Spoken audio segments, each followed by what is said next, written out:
Hello everyone! SD cards are sensitive, and users often face issues where they get error messages while accessing them.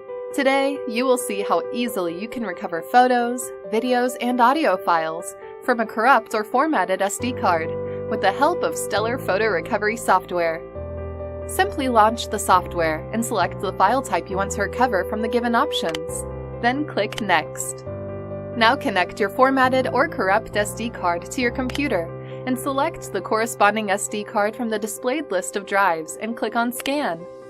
The software searches for lost or deleted photos, videos, and audios from formatted or corrupt SD cards and lists down all the files in a tree-like structure.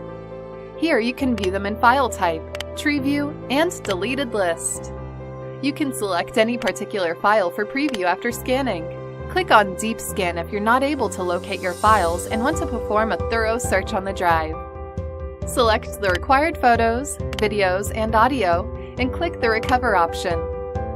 Choose a desired location to save the recovered files and you are done!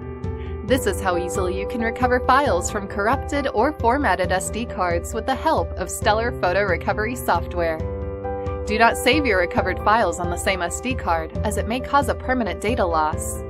So when you're stuck with corrupt or formatted SD cards, free download this amazing software to bring your lost photos, videos, and audio files back to life.